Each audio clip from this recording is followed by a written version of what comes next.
Greetings to all my lovely patrons. Hello, how are you? I hope you've had a wonderful September and welcome to another bonus video. This month's bonus video poll had some excellent topics to choose from, with a couple that came very close to winning, but the most voted for topic was the Beatles as a live band, which was from patron Saku Sippy. So thank you, Saku. Very cool topic. I've had the Beatles on the brain quite a bit this month given my latest video on their films, so it was interesting to dive into a totally different component of their career on this video. Now, the Beatles as a live band is a fairly broad topic, so in order to give this video some structure, I'm going to break it down into 4 parts. The history of their live performances, the length of time they played on stage, the set lists for the different eras of their live act, and finally, the experience of watching them play live. So, beginning with their history.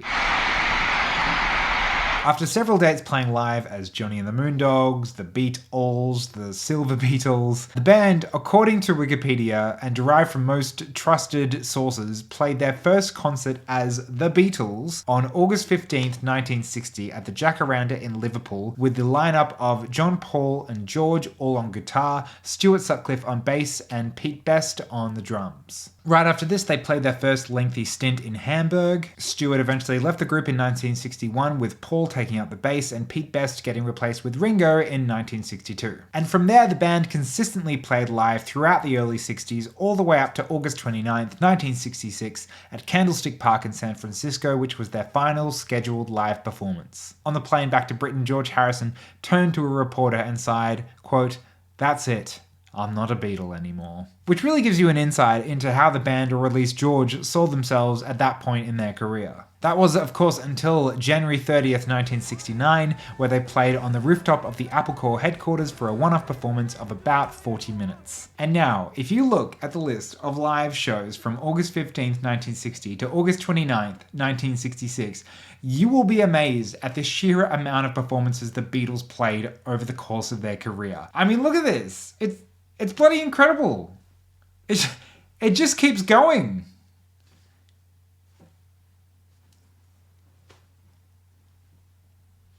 Now, according to Mark Lewison, the legendary biographer of the Beatles, in his massive Tune-In book, which I've yet to read, I'll probably do a video about this once I've actually read this.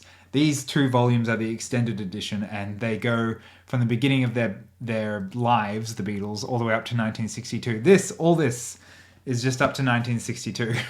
Parts 2 and 3 coming out at some point. But anyway, in Tune In, he says that the Beatles were, quote, bursting with the experience that only another 503 extraordinary hours on the Hamburg stage could have given them, end quote. In a footnote, he calculates that the total time spent on stage on just their first 2 German visits, so only by 1962, was 918 hours.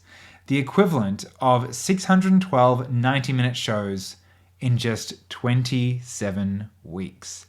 Jesus Christ. That's a lot. That's a lot of playing. As he points out, this probably made the Beatles the most seasoned rock and roll group in the world even before most people had heard of them. I mean, that is just amazing, and leads me to the next part of the video.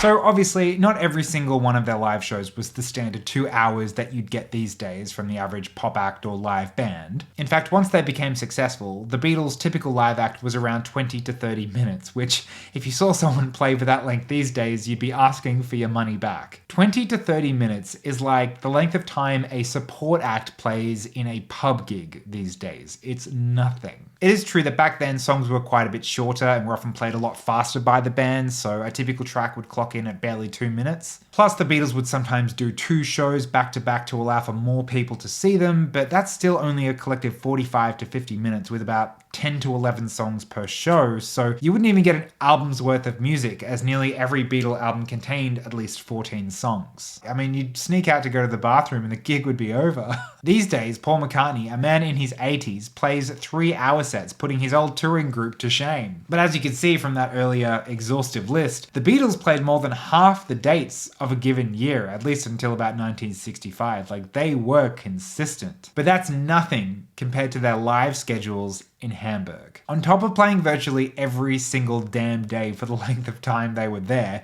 the sets they played went for hours. Sometimes it was 5 or 6 90-minute sets a day, or a marathon 8-hour set overnight. This is from John Lennon. Quote, "We had to play for hours and hours on end. Every song lasted 20 minutes and had 20 solos in it.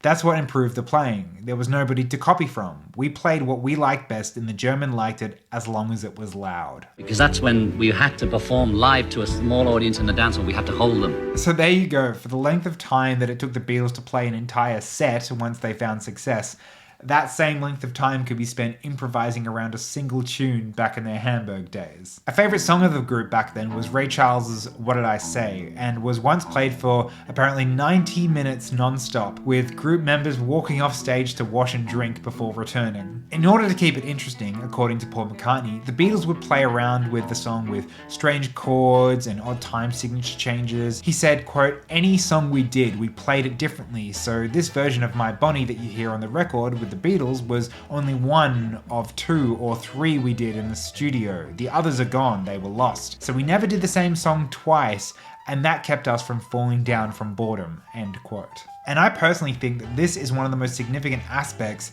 of what made this band so legendary. What enabled them to play all different kinds of genres, moods, and energies across a single album, sometimes across a single song. Not many musicians could handle that kind of pressure and intensity, but the Beatles turned it into their very own musical experimentations. Music scholars have marveled at the intricacy of much of the Beatles' music, with how many different chords, melodies, motifs, and ideas are worked into a single tune, but you can really just draw it back to them all just getting a little wacky on stage in Hamburg and not wanting to feel bored. Others point to marijuana and then LSD as the origin of the Beatles' drug experimentation that spawned new music, but the real beginning, it seems, was the energy kick that they'd get from the speed drug Preludin and washing it down with a couple of beers. This drug, Preludin, which they called Prellies and haven't been available since the 80s, was this magic pill that enabled them to play all night and go for days without sleep. That is to say, they were treated very poorly, especially on their first leg of their Hamburg trip. Absolutely no one should be made to play music for that long.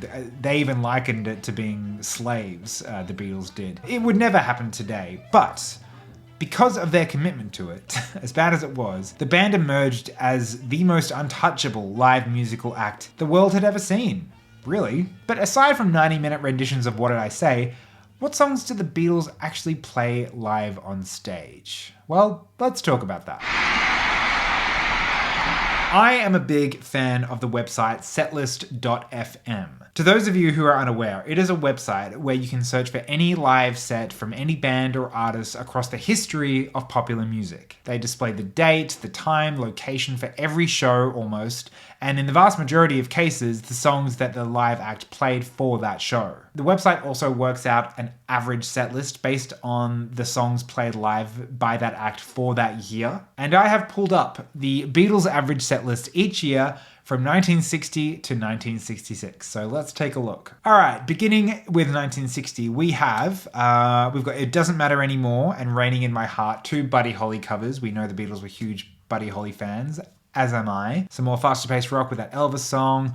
Poor Little Fool from Ricky Nelson, which dips into that country sound a bit, as does He'll Have to Go by Jim Reeves. You've got a bit of early R&B with I Don't Know Why I Love You But I Do. Eddie Cochran's classic Come On Everybody was a sure crowd pleaser. Yeah, man, these are excellent songs. I would kill to have been able to see these covered by the Beatles. And then for some reason, 1961, I guess because of how chaotic the Hamburg gigs were, no one was really keeping track of what songs were being played. Only a couple of additions were added, a Roy Orbison number and of course Besame Mucho. Cha-cha, boom! The average setlist option is kind of broken for 1962, but if we look at a similar chart of songs they played the most for that year, we can see that the setlist is bearing a closer similarity to their debut album, with Love Me Do featuring the most, followed by Taste of Honey, Twist and Shout, Roll Over Beethoven, and Kansas City. Those two songs came a couple of albums later, but you get my point. Then for 1963, the year they released their Please Please Me album, we can see far more originals and far fewer covers. And I think opening and closing with two absolute bangers was sure to win over anyone who happened to be conscious in those crowds. And by 1964, their live act was beyond a well-oiled machine, with many of the same songs they'd been playing for years now, plus a few new ones from their second and third albums like All My Loving, Can't Buy Me Love, This Boy, and A Hard Day's Night. And of course their closer of Long Tall Sally, which blew the roof off every time it was played. I mean, you only need to hear the version on Live at the Hollywood Bowl to know that. Yeah,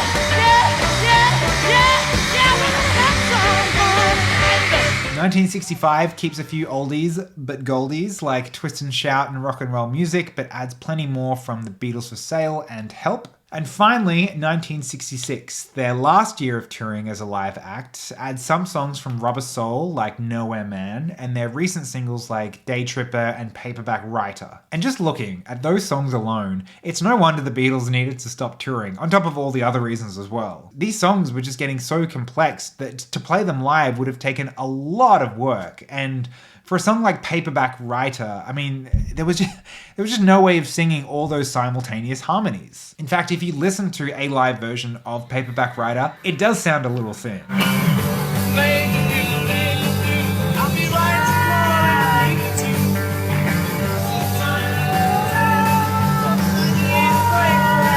These days you'd have a backing track or touring members fill out those extra harmonies. In those days there was no technology like there is now. I mean, there was two guitars, bass and drums, and that was it.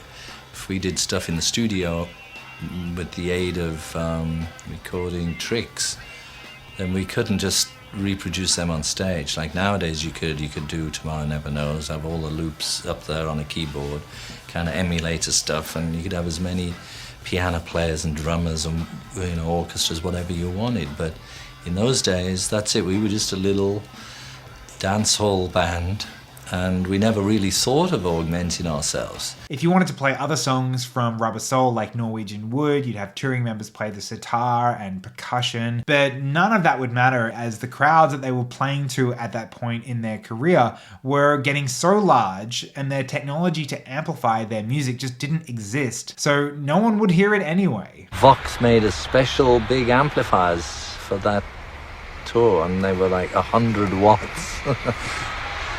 It just obviously, wasn't enough. It was the baseball stadium's PA. We were just working off the normal columns, which are, ladies and gentlemen, my next player is, and our stuff was coming out there, so it kind of sounded too good. This was also the time before fold-back speakers and monitors, meaning the Beatles couldn't even hear themselves play. The only thing that they could make out audibly was Ringo's cymbals, so that's how they kept in time, just hearing that that's the one bit of noise that they can make out above everything else. Incredible. I could not hear anything. I'd be watching John's ass, Paul's ass, his foot tapping, his head's nodding, to see where we were in the song. This all came to a head when they toured Japan in 1966. Crowds were still cheering, but generally, due to the country's culture, they were far more quiet and respectable, and after about a year of not being able to hear themselves on stage, the Beatles played their usual 1966 set in Tokyo's Budokan and suddenly heard how sloppily they were playing. If you watch their live version of Nowhere Man from this show, you can really hear what I'm talking about. The hard stuff was the complicated harmonies. Yeah, it was hard to do them live on stage. Like, for instance, Nowhere Man, or that kind of thing. That was good. Nowhere Man was okay, wasn't it? It was hard, though. It was okay, but it was hard. He's a real man sitting in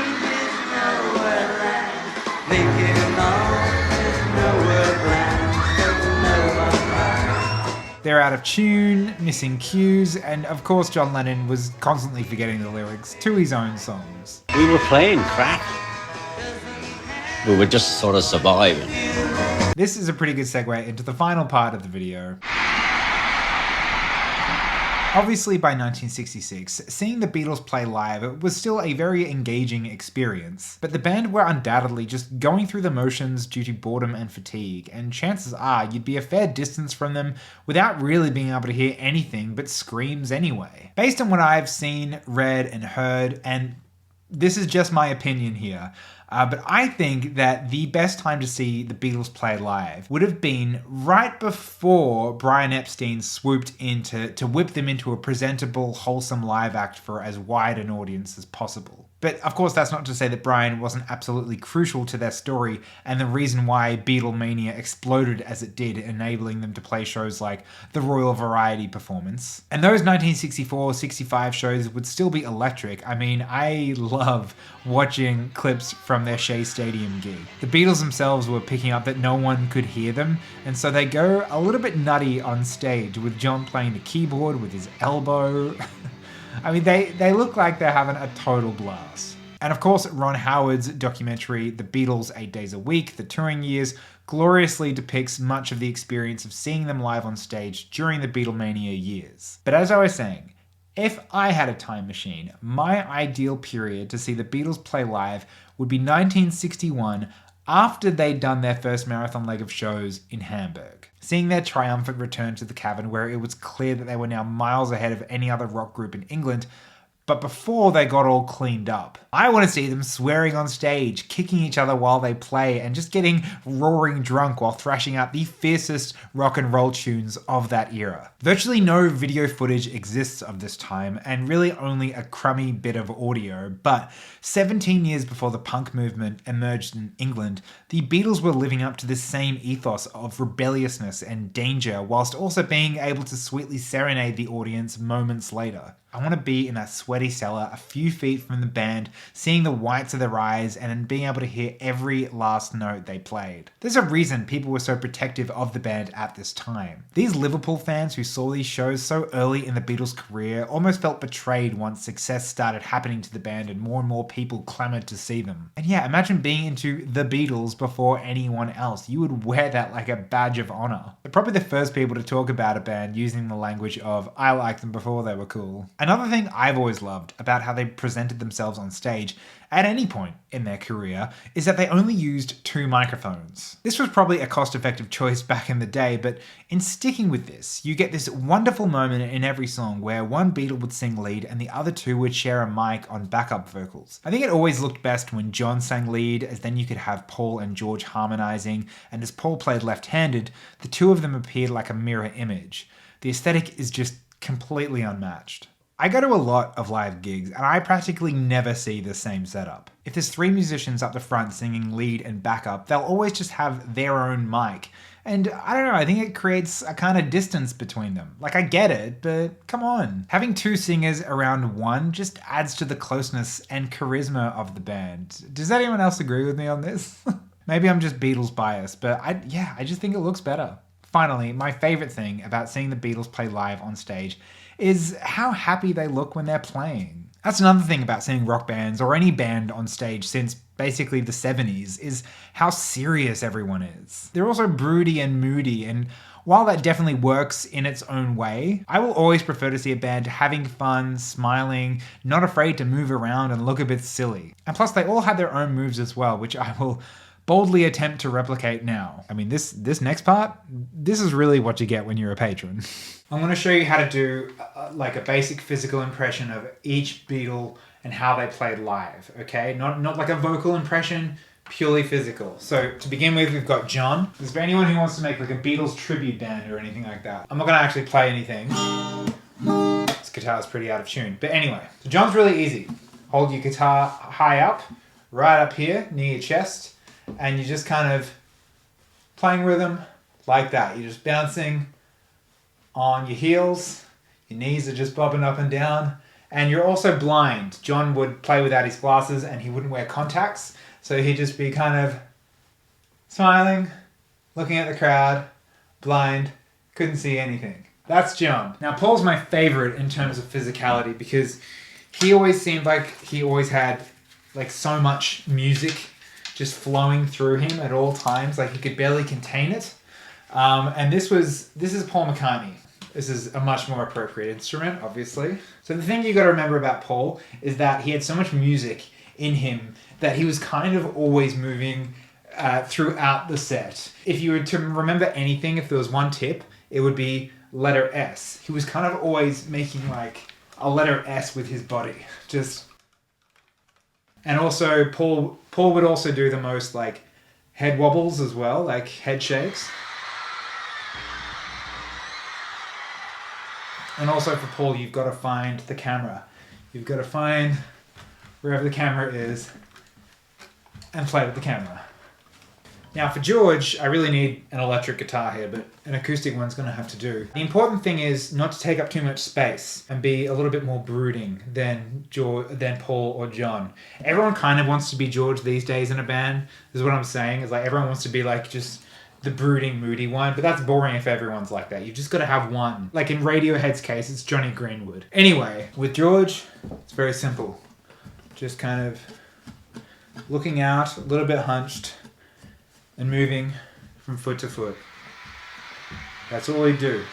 Just that. Or even just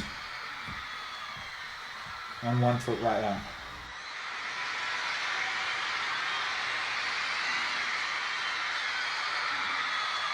Now for Ringo, I don't have a drum kit or sticks, but I do have a pen and a pencil. I've never really got that good at his actual like left-handed swing beat. Like pretty much every drummer does this, but Ringo does this kind of thing. But the main thing you've got to remember with Ringo is just smile and shake your head from time to time. There you go. That's how to do an impression of every Beatle playing live. I hope you're getting your money's worth here, people.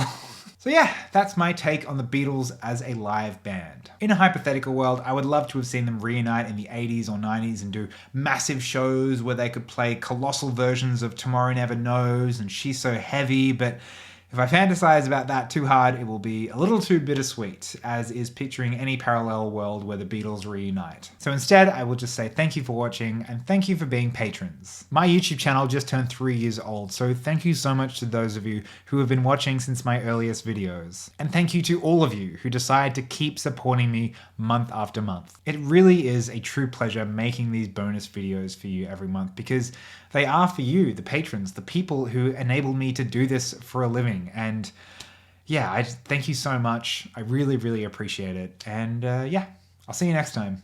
Bye.